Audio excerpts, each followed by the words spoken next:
I hope you got a chance to listen to Sarah Fiery Girl's poem. It's beautiful.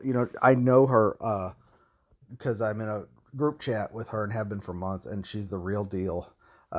She's really suffering, and yet she's also really coming to the Lord and gaining something of Him. And it's pretty amazing and convicting. I don't want to put her up on a pedestal. We're all the same. But Christ is real. People are really enjoy and experience Him. The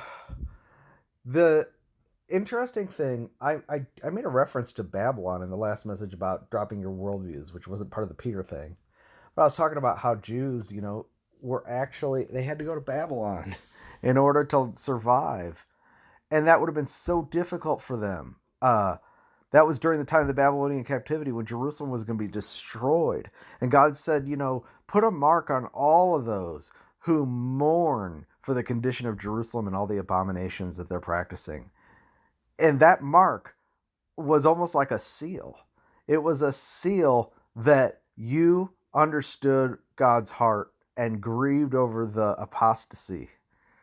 And those are the people who had the wherewithal, I believe, to hear the prophetic word from Jeremiah that said, okay, the only people who are going to survive, Jerusalem's going to be destroyed, the temple's going to be destroyed, the only ones that are going to survive are those who willingly give themselves into captivity in Babylon.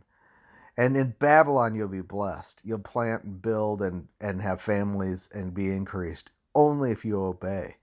And that word was so radical because everything the Jews counted on was related to Jerusalem. They'd been taught that.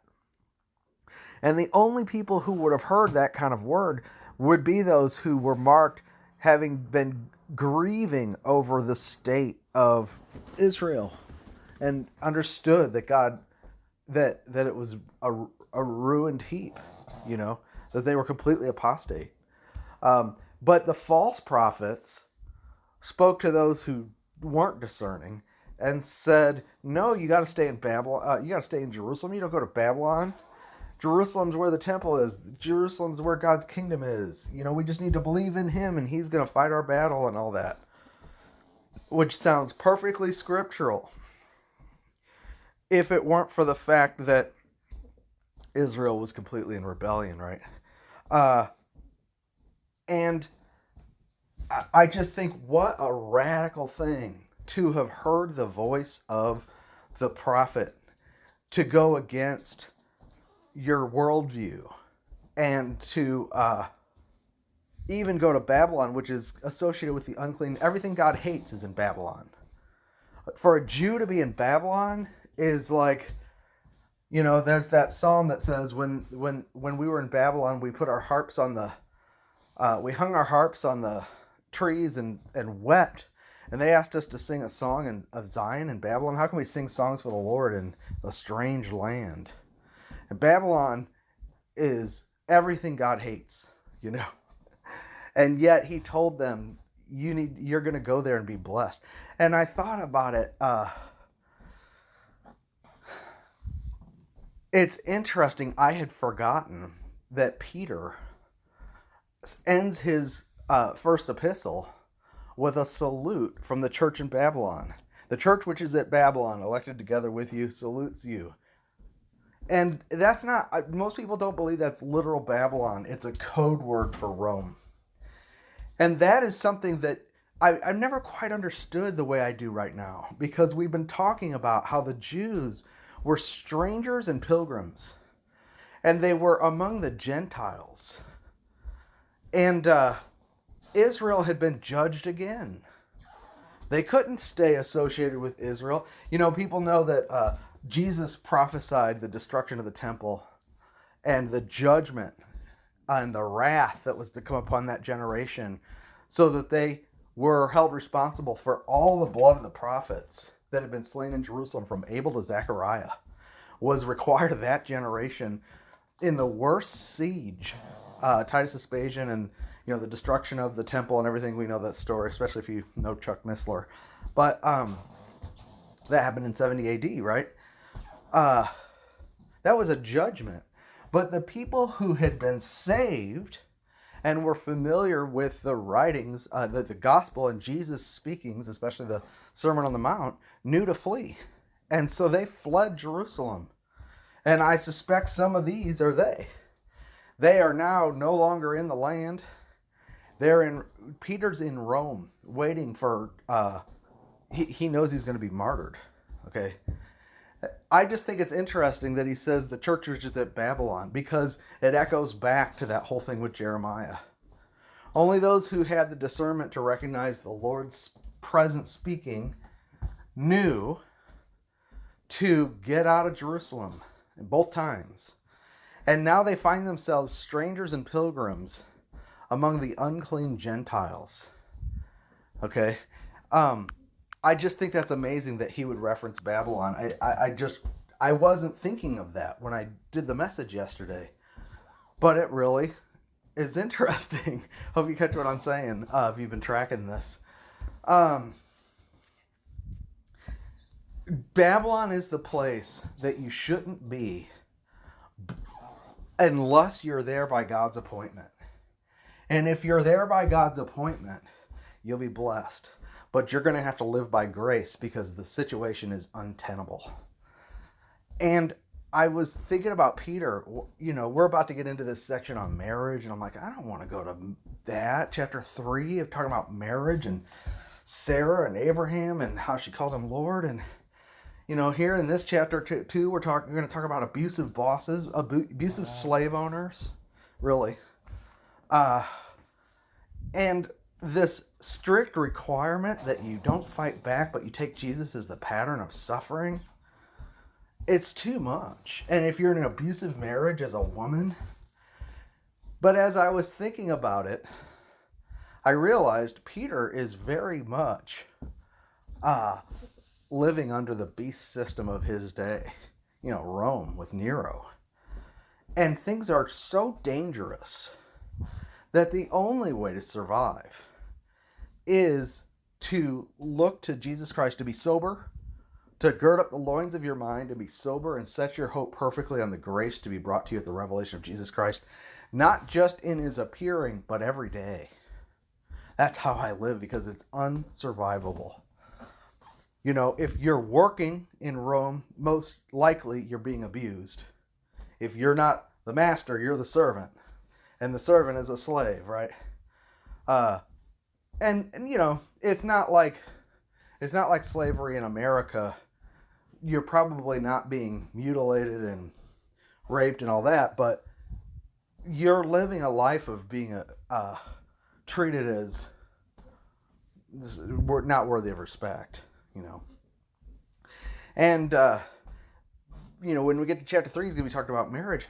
But you think about marriage. See, we have in our day, we have choices. Marriage. Oh, you're having problems. You're married to an abusive husband. Well, you separate, get yourself a job, separate, and then pray for reconciliation and get a counselor.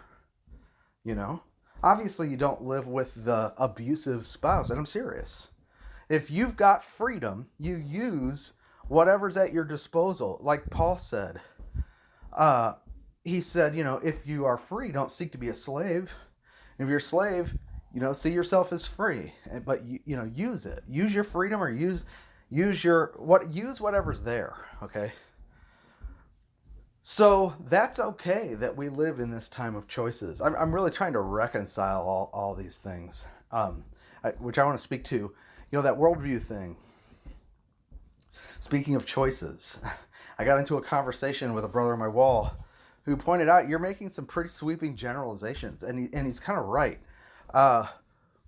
You know, he lives in Utah, I think. I don't live in Oregon, Utah, or Wyoming, or these states that are very different from where I live. And the norm, most likely, is to not wear masks, and it's not restricted.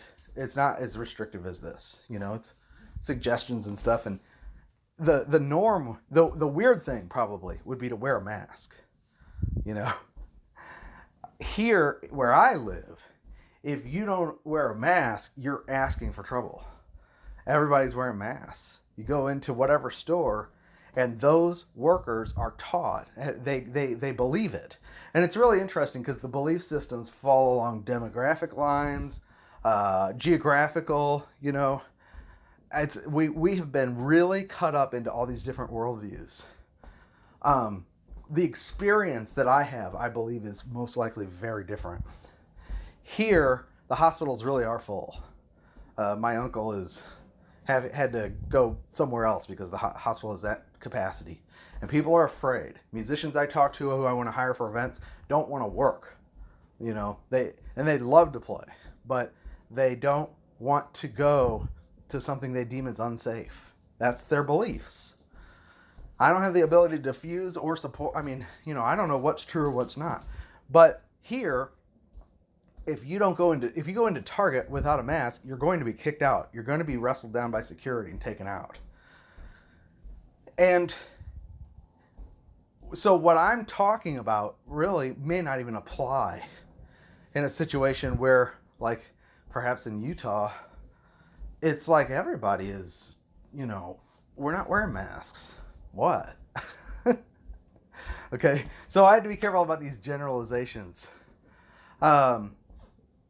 What I'm talking about, though, is, and what I say, we have options. We have freedoms here in this country.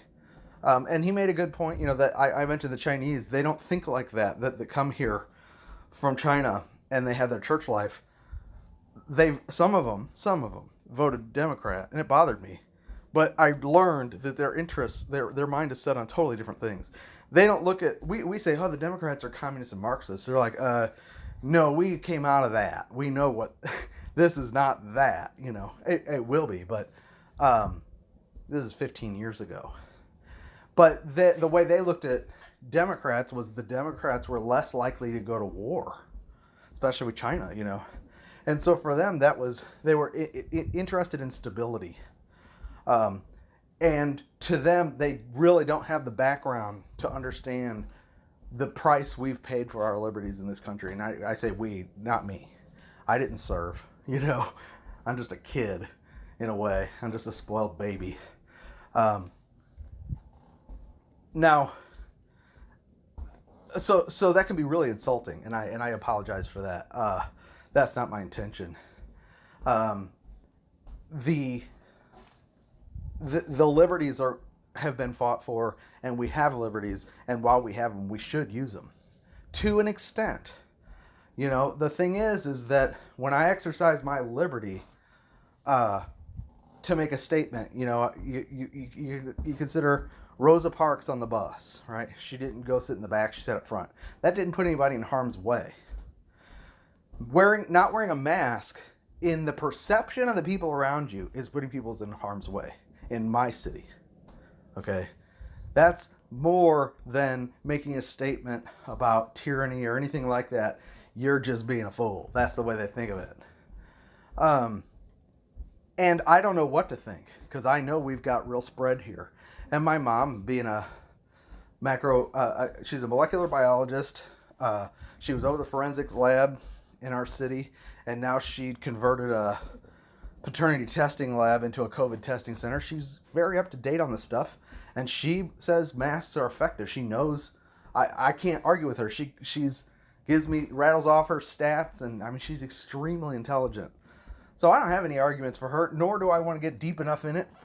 And I don't know what to believe. That's where I said the facts on the ground are just like, who do I believe? Because I hear very different narratives depending on the group. And in every case, it's got to do with their background. It's got to do with what information they're listening to, what culture were they brought up in. We are divided, okay? So anyway, why do I say all that? Because I'm somewhat apologizing for the message yesterday, because it is true that I made a generalization to say that all Christians who don't wear masks, if I came across as saying that they were carnal or something like that, that's not true. Where you are and what's normal, you should just kind of go along with that. And there is a place like for civic, the tradition in the smaller towns and stuff is they go to the town hall meetings and they argue it out. And probably a lot of our freedom's been preserved because of those kind of meetings, We don't, in the cities, we barely participate in democracy, or whatever you call this, constitutional republic. We just vote for the president. That's not even real. If you're not participating at the local level, you're not participating at all. What is the point? Sorry, what is the point? The point I'm making is that depending on where you live, different responses may be appropriate, okay? But one thing, with the Chinese, one thing they knew, and I agree, is that Christians are not focused on Christ. And when I say drunk versus sober, I mean focused on Christ or being tossed to and fro by the anxiety of this age. And we've got to recognize what time it is. I think Peter is appropriate because he is speaking to people living in untenable situations without options. Like I said, when he gets to marriage, it wasn't like she could just go get a job, get an apartment, seek a marriage counselor, and wait for reconciliation. She can't separate because her food, her lodging, her livelihood is all tied up with the husband. It was a totally different situation. And if your husband is abusive, what are you going to do?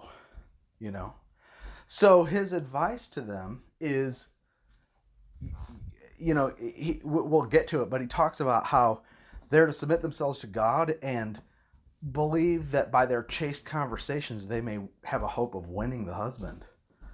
What? Even though he's abusive, or not a believer or wrong. And that's the way it is through 1 Peter. He is talking about a time and a culture where there's not options. We have options. But he's talking about a time that does not have options. And I believe increasingly that's where we're going. Okay. There comes a time when you have to recognize that, Jerusalem's over. The Gentile branch is about to be cut off. The church thing, in a way, is not working. It's broken institutionally. What are we to do? What can we do? I mean, with fighting the tyranny, so to speak, we can't even agree whether what we're fighting is real or not. It's clear when there's an army, but it's not so clear when we're being fed so many different scenarios and lies that we wouldn't even be able to come into agreement about it, Nor do I feel called, like I said, to immerse myself in a sea of information and misinformation to get educated enough to be able to make my own decision about it. My wife's probably going to have to get vaccinated. She's a teacher.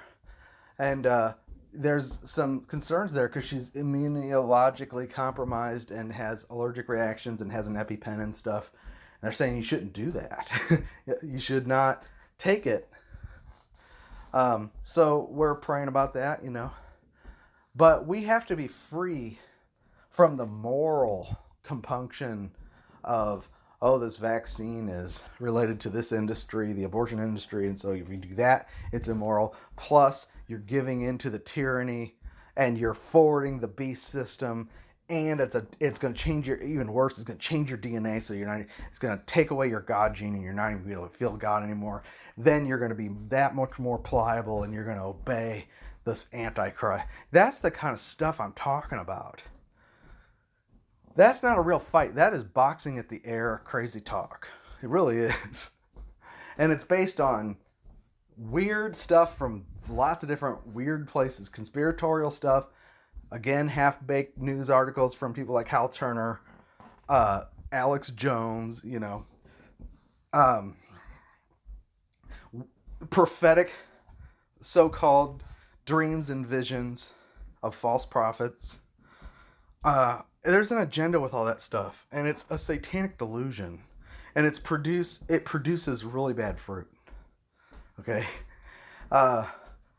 and if you're going to stay and fight and stand and fight, that's what you're going to get caught up in. So it gets to a point where you say, okay, standing and fighting for our liberties, which we have our liberties, and we live in a country that we have a history of fighting for that. I understand that. Who are you willing to ally yourself with to fight for liberties? NAR Dominionists, Jim Baker, Alex Jones and Mormons. And, that's what it's coming down to. Where you are going to have to go along with stuff that your conscience should be, you got red lights all over the place. It is at a point now where what can the Christian do? Everything is untenable. And that's what Peter talks to. We are in Babylon. We really are. He was in Babylon then, we're in Babylon now. And we can fight it and try to hold on to our institutions, or we can gird up the loins of our mind and be sober-minded and set our hope perfectly on the grace that is to be brought to us at the revelation of Jesus Christ. I'm going to come back and get into the message. I'll do a second one. I got to deal with my son's coming home and the dogs are going crazy. Talk to you soon.